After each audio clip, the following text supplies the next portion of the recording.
বাকিকে এখন আমরা স্কুলে ছেড়ে দিয়ে আমরা চললাম ট্রেড ফেয়ারের নিউ টাউন। তো এই যে পাকু স্কুলে, এদিকে দেখা তো পরীক্ষা আছে, সবাইকে বল যেন আমার পরীক্ষা ভালো হয়। এটা কোথায় বলো তো?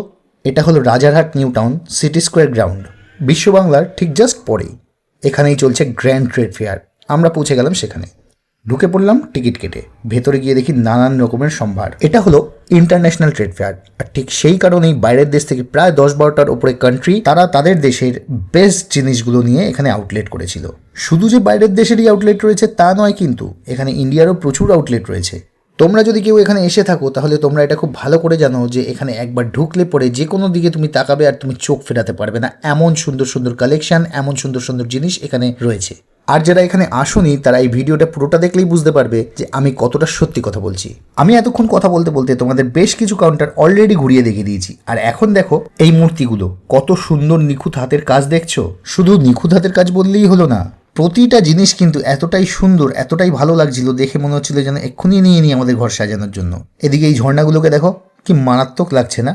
না না, এই সমস্ত জিনিস আমরা কিনিনি বটে, কিন্তু আমরাও কিন্তু খালি হাতে ফিরে আসিনি। আমরা কিন্তু প্রচুর কিছু কিনেছি এই মেলা থেকে। চলো এক এক করে সবটাই তোমাদের কাছে শেয়ার করছি। এই সমস্ত জিনিস আমরা না কিনলেও দেখতে এতটাই চমৎকার লাগছিল, ভাবছিলাম তোমাদের সঙ্গে শেয়ার না করলে চলে। চলো এবার চলে এলাম আমরা একটু কেনাকাটির দিকে। আমরা এখানকার দুবাইয়ের চকলেট কাউন্টারের একটা ছোট্ট রিভিউ ভিডিও তোমাদের সঙ্গে শেয়ার করেছিলাম, আর ওই ভিডিওতেই আমরা বলেছিলাম যে ইরানেরও কিন্তু একটা চকলেট কাউন্টার ছিল যেটা অসাধারণ টেস্ট ছিল। এটা হলো সেই ইরানের চকলেট কাউন্টারটা। এখানে কিন্তু আমাদের চকলেট টেস্ট করিয়েছিল, এবং সত্যি বলছি এই কাউন্টারের চকলেটের টেস্ট সত্যি ভালো।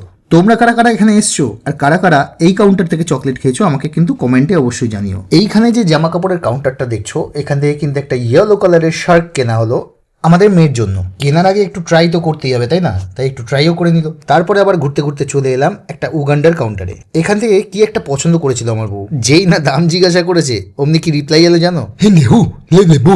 সাঁওতালি ভাষায় কি সব বললো কে জানে। আমরা ভাবলাম বোধহয় আমাদের মারতে ছুটবে এক্ষুনি, তাই পালিয়ে গেছি। যাই হোক, কোনো মতে ওখান থেকে পালিয়ে বেঁচে এবার চলে এসেছি একটা আফগানের কাউন্টারে। এই কাউন্টারটা থেকে কিন্তু আমাদের প্রচুর কেনাকাটি হয়েছে, কারণ দাম একটু বেশি হলেও সত্যি কথা বলতে একদম খাঁটি সোনা যাকে বলে, একদম খাঁটি জিনিসটা কিন্তু আমরা এখান থেকে পেয়েছিলাম। সবকিছু আমাদের টেস্ট করিয়ে করিয়ে দেখাচ্ছিল, কিন্তু সত্যি অসাধারণ অসাধারণ টেস্টগুলো ছিল। তোমাদেরকে বললাম না খাঁটি জিনিস, একদমই তাই। এতটাই ভালো ছিল এখান থেকে আমরা কিন্তু কাজু থেকে শুরু করে আখরোট থেকে শুরু করে প্রায় অনেক কিছুই নিয়ে ফেললাম, কারণ আমাদের মনে হলো এগুলো হাতছাড়া করা যায় না। তাই এখানে একটু আমরা হাতে টাইম নিয়ে ধৈর্য ধরে বেশ কিছুক্ষণ ধরে কেনাকাটিটা সারলাম। তো এখান থেকে সমস্ত কিছু কেনাকাটি সেরে এবার আমরা চলে এলাম সোজা একটা ড্রিঙ্কসের কাউন্টারে। আসলে এখানে কিছু ড্রিঙ্কসের পাউডার বিক্রি হচ্ছিল, যেমন ধরো ফালুদা থেকে শুরু করে আরও নানান রকম কিছু। তো এখান থেকেও বেশ কিছু ড্রিঙ্কস টেস্ট করে তারপর পছন্দ অনুযায়ী আমরা আমাদেরটা কিনে নিলাম। তারপরে ওখান থেকে বেরিয়ে সোজা চলে এলাম একটা তেলের দোকানে। তো তেল কিভাবে টেস্ট করব, তো এখানে কিন্তু এরাও প্রসেস ধরে রেখেছে তেল টেস্ট করানোর জন্য। ওরা কিন্তু পাঁপড় ভেজে খাওয়াচ্ছে, ঝালমুড়ি মেখে খাওয়াচ্ছে, বেশ ভালো লাগলো ব্যাপারটা। তো তেলগুলো বেশ ভালোই দেখলাম, খারাপ ছিল না, আর অফারেও ছিল, তো নিয়ে নিলাম টপাটপ। তারপরে চলে এলাম দুবাইয়ের সেই চকলেট কাউন্টারটা, যেটা সম্বন্ধে অলরেডি আমরা রিভিউ ভিডিও করেছি। আর কি বলবো, আর কিছু বলার নেই। যাই হোক, চলে যাই নেক্সট কাউন্টারে।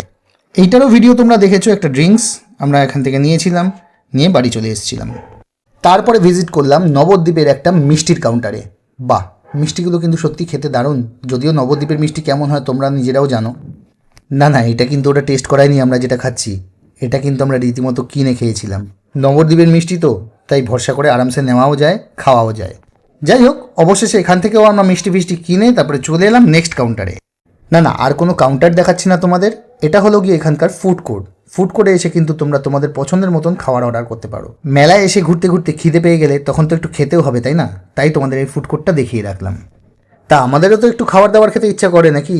তো খাবার দাবার না হয় নাই বা খেলাম, বেরোনোর সময় শেষ পথে একটু আইসক্রিম তো খেতেই হবে, তাই না?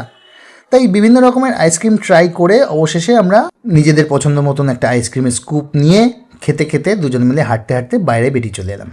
তা তোমরা কিন্তু আমাদেরকে এই ভিডিওটা দেখার পরে একটা ছোট্ট কমেন্ট করতে ভুলো না, আর কমেন্টে অবশ্যই জানাতে ভুলো না যে তোমাদের ভিডিওটা কেমন লাগলো, আর ভালো লাগলে আমাদের পাশে থাকতে যেন ভুলো না। চলো আজকের মতন টাটা, সবাই ভালো থেকো, সুস্থ থেকো।